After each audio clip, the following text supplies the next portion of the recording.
আমরা সবাই তো সুখী খুঁজি, তাই না? আর দুঃখ থেকে পালিয়ে বেড়াই। কিন্তু কি হবে যদি বলি এই দুটো জিনিস আসলে একই সুতোয় বাঁধা? যদি এমন হয় যে একটা আরেকটার জন্ম দেয় একটা অন্তহীন চক্রে? চলুন আজ স্লাইডগুলোর মধ্যে দিয়ে দেখি কিভাবে আমাদের সুখের মধ্যেই লুকিয়ে থাকে পরবর্তী দুঃখের বীজ। পুনর্জন্ম বা ইউন হয়ে এই শব্দটা শুনলেই তো আমাদের মাথায় আসে কি জন্ম মৃত্যুর একটা চক্র, তাই না? কিন্তু দর্শনের চোখে এর আরেকটা মানে আছে, আর সেটাই কিন্তু আজকের আলোচনার মূল বিষয়। সেটা হলো কষ্ট এবং আনন্দের চক্র, যা আমরা এই জীবনেই এই মুহূর্তে সব সময় অনুভব করি। এই দৃষ্টিভঙ্গিটা কিন্তু আমাদের প্রতিদিনের আনন্দ আর কষ্টের অভিজ্ঞতাকে সম্পূর্ণ নতুন একটা আলোয় দেখাবে। আচ্ছা, এই চক্রটাকে যদি ঠিকঠাক বুঝতে হয় তাহলে আমাদের শুরু করতে হবে এর গোড়া থেকে। আর সেই গোড়াটা হলো কষ্ট। চলুন স্লাইডগুলোর সাহায্যে দেখি কষ্ট আসলে কিভাবে কাজ করে আর এর আসল শক্তিটা কোথায় লুকিয়ে আছে। কষ্টের না একটা অদ্ভুত ক্ষমতা আছে। এটা আমাদের সব চিন্তা, সব ভাবনাকে যেন একটা সুইয়ের ডগায় নিয়ে আসে। ভেবে দেখুন, যখন কেউ কষ্টে থাকে তার মাথায় আর কিচ্ছু ঘোরে না, একটাই চিন্তা থাকে, কিভাবে এই কষ্ট থেকে মুক্তি পাওয়া যায়। তখন আর কোনো কিছুই গুরুত্বপূর্ণ মনে হয় না। সমস্ত ইচ্ছা, সমস্ত আকাঙ্ক্ষা ওই একটা বিন্দুতে এসে জমে যায়। আর এই যে মনোযোগকে এক বিন্দুতে নিয়ে আসার ক্ষমতা, এটাকে কিন্তু মানুষকে নিয়ন্ত্রণ করার কাজেও লাগানো যায়। যেমনটা সোর্সে একটা মিলিটারি ট্রেনিংয়ের উদাহরণ দিয়ে বলা হয়েছে। ভাবুন তো, প্রথমে সাধারণ আরাম মানে ঠিকমতো খাওয়া বা ঘুম থেকে কাউকে বঞ্চিত করা হলো। এতে যে তীব্র কষ্ট তৈরি হয় সেটা কিন্তু প্রশিক্ষণার্থীদের মনটাকে একদম সাদা খাতার মতো করে দেয়। আর ঠিক তখনই সেই ফাঁকা মনে নতুন আদর্শ, সেটা দেশের প্রতি আনুগত্য হোক বা শত্রুর প্রতি ঘৃণা, খুব সহজেই বসিয়ে দেওয়া যায়। কষ্ট আসলে আমাদের ভেতরের অপারেটিং সিস্টেমটাকে রিইনস্টল করে দেওয়ার ক্ষমতা রাখে। এখানে কিন্তু একটা গভীর সত্যি লুকিয়ে আছে, বুঝলেন? কষ্ট যত লম্বা, যত গভীর, যত শক্তিশালী হবে, সেই কষ্ট থেকে মুক্তির আনন্দটাও ঠিক ততটাই তীব্র হবে। সোর্সে একটি রাজনৈতিক প্রেক্ষাপটের উদাহরণ দিয়ে বলা হয়েছে, দীর্ঘ সময় ধরে সামাজিক অস্থিরতার পর যখন সমাধান আসে, মানুষের মধ্যে যে স্বস্তি আর আনন্দ তৈরি হয় তা ছিল অতুলনীয়। মানে বড় কষ্টই বড় আনন্দের জন্ম দেয়। তাহলে তো ব্যাপারটা সোজা, কষ্টের পর সুখ এলো, ব্যাস চক্র তো এখানেই শেষ, তাই না? কিন্তু এখানেই আসল টুইস্ট।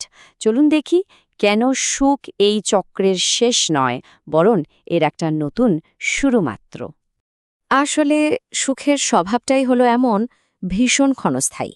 যে মুহূর্তে আমরা কিছু একটা পাই, যে আনন্দের জন্য এত দিন অপেক্ষা করছিলাম, ঠিক সেই মুহূর্ত থেকেই কিন্তু তার মজাটা কমতে শুরু করে। এর তৃপ্তিটা খুবই অল্প সময়ের জন্য থাকে। একটা কষ্ট দূর হলে যে সুখ আসে, সেটাও বেশিক্ষণ সুখ হিসেবে থাকে না। আর এখানেই কষ্ট আর সুখের মধ্যে আসল পার্থক্যটা বেরিয়ে আসে। দেখুন, কষ্ট আমাদের মনকে একটা সমস্যায় আটকে রাখে, জীবনটাকে একদম সিম্পল করে দেয়। কিন্তু সুখ সুখ করে ঠিক তার উল্টোটা। একটা সুখ পাওয়ার সাথে সাথেই আমাদের মনে আরও হাজারটা নতুন ইচ্ছা, নতুন আকাঙ্ক্ষা জন্মায়, জীবনটা আরও জটিল হয়ে ওঠে। তো এখন আমরা এই আলোচনার একদম কেন্দ্রবিন্দুতে চলে এসেছি, সেই টার্নিং পয়েন্ট যেখানে আমাদের এত সাধনার সুখী আবার নতুন কষ্টের জন্ম দেয়। কিভাবে হয় এই ম্যাজিক, বা বলা ভালো এই ট্র্যাজেডি?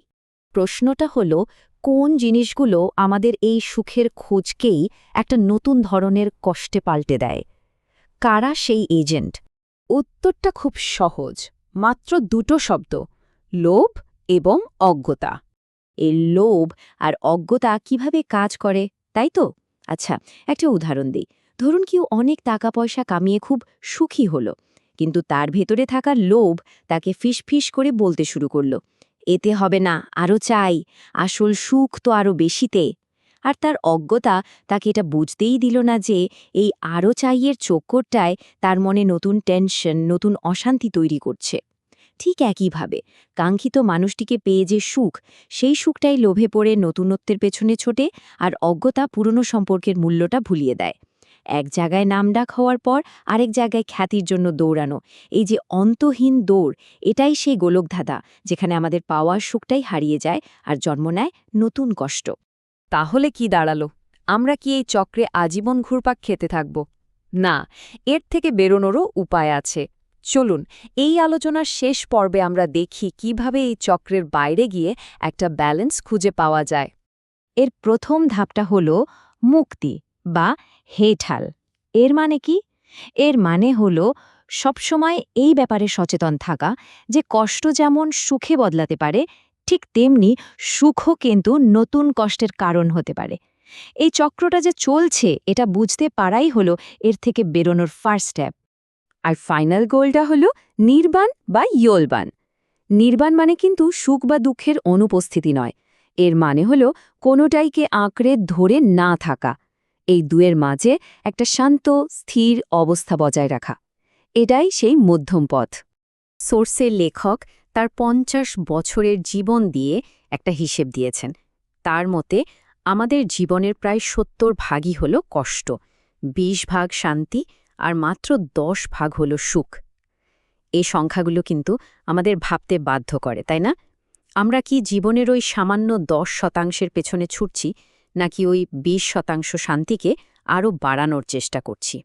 সুতরাং আসল লক্ষ্যটা কিন্তু জীবনের ওই ১০% সুখকে বাড়িয়ে চলা নয়, বরং ওই ২০%-এর যে শান্ত অবস্থা, যে পিসফুল জায়গাটা, সেটাকে আরও বড় করা। সুখ বা দুঃখের এক্সট্রিমসে না গিয়ে ওই শান্ত স্থিতিশীল মাঝের জায়গাটাতেই ফোকাস করা। সোর্সের লেখক তার আলোচনাটা শেষ করেছেন একটা গভীর কথা দিয়ে, শিয়ংবুল হাসিপসিও, যার মানে হল বুদ্ধত্ব লাভ করুন।